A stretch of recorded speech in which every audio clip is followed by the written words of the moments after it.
Notre vie commence à prendre fin le jour où nous devenons silencieux sur les choses qui comptent. Arrêtez-vous maintenant et pensez à toutes les batailles que vous avez partagées avec les autres. Toutes les fois où vous avez raconté vos luttes, vos combats intérieurs, vos défis personnels à des personnes qui écoutaient mais ne comprenaient pas vraiment. Vous pensiez trouver du soutien, de la compréhension, peut-être même de l'aide. Mais vous avez plutôt découvert que vos paroles sont devenues des munitions contre vous, que votre vulnérabilité a été transformée en faiblesse, que vos batailles privées sont devenues du divertissement public.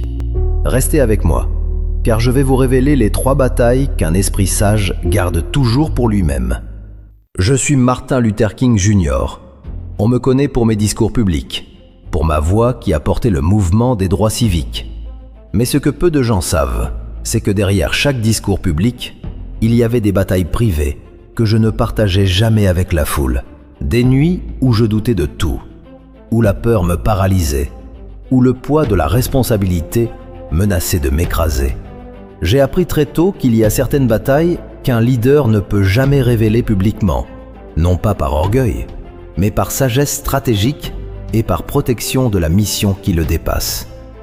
La première bataille dont un esprit sage ne parle jamais, la bataille contre ses propres doutes et sa propre peur. Écoutez-moi attentivement, car ceci est crucial. Tout le monde doute, tout le monde a peur.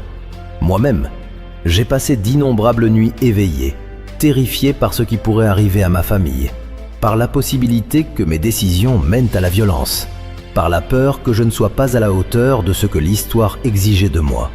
Cette peur était réelle, viscérale, paralysante parfois. Mais voici ce que j'ai compris très tôt. Si je partageais ces doutes publiquement, si je révélais l'étendue de ma peur à ceux qui me suivaient, je ne ferais pas que montrer ma vulnérabilité. Je transférerais ma peur sur eux. Les gens qui marchaient avec moi, qui risquaient leur vie pour la justice, comptaient sur ma force. Pas une fausse force qui prétend que la peur n'existe pas, mais une force qui ressent la peur et choisit quand même d'avancer. Quand ma maison a été bombardée en 1956, avec ma femme et ma fille à l'intérieur, j'étais terrifié. Pas pour moi, mais pour eux. Cette nuit-là, après avoir calmé la foule en colère qui voulait riposter violemment, après avoir prononcé des paroles de paix et de courage, je suis rentré chez moi et je me suis effondré dans ma cuisine. J'ai prié comme jamais auparavant, admettant à Dieu que j'avais peur, que je ne savais pas si je pouvais continuer à porter ce fardeau. Mais cette bataille, cette nuit sombre de l'âme, je ne l'ai partagée avec presque personne à l'époque. Pourquoi ? Parce que révéler mes doutes les plus profonds aux personnes qui comptaient sur moi pour être fort aurait brisé quelque chose d'essentiel. Cela aurait transformé leur courage en peur. Cela aurait donné à nos ennemis exactement ce qu'ils cherchaient, la preuve que nous étions faibles, divisés, prêts à abandonner. Voici la vérité que les gens ne comprennent pas. Partager vos peurs et vos doutes n'est pas toujours un acte de courage ou d'authenticité.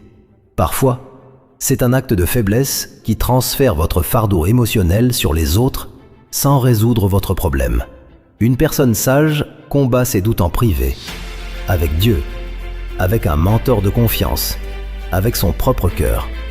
Mais en public, face à ceux qui dépendent de sa force, elle montre une détermination inébranlable. Cela ne signifie pas mentir sur votre humanité. Cela signifie choisir soigneusement à qui vous révélez vos moments de faiblesse et dans quel but.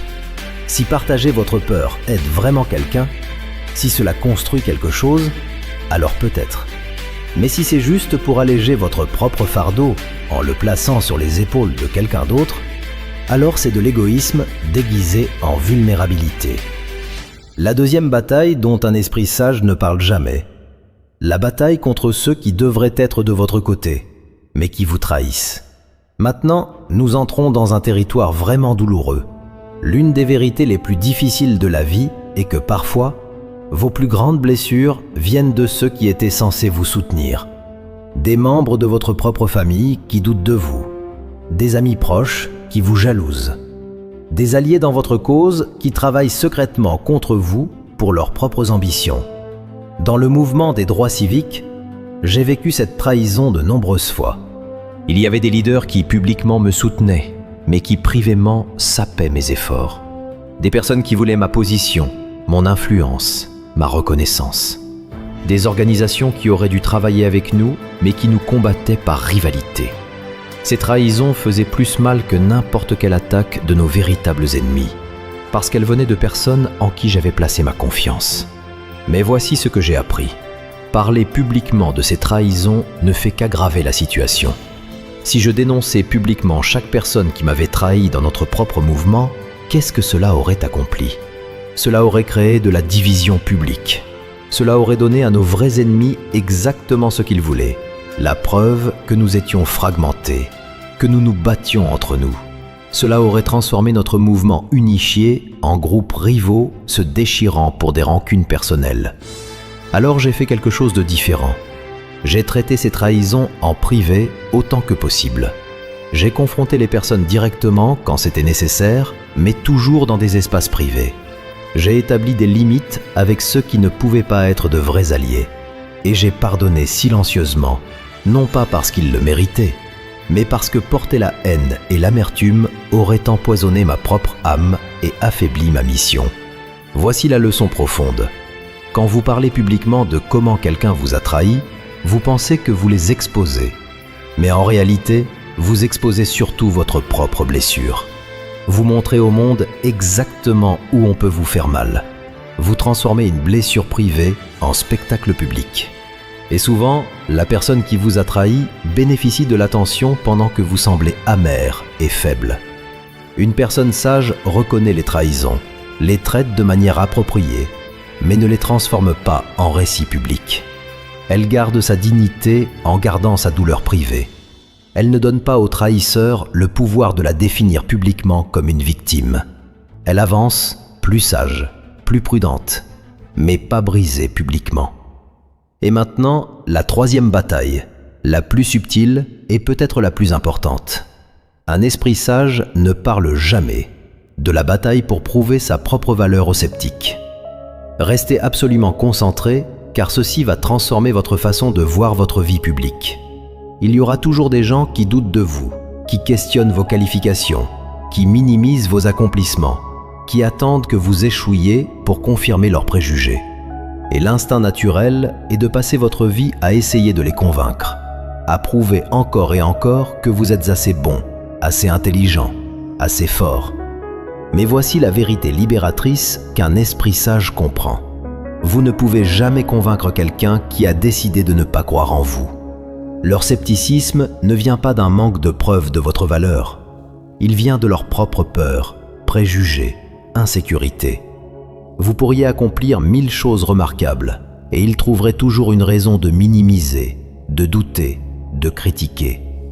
Quand j'ai commencé dans le mouvement des droits civiques, il y avait des gens, y compris certains dans la communauté noire, qui disaient que j'étais trop jeune, trop inexpérimenté, trop idéaliste.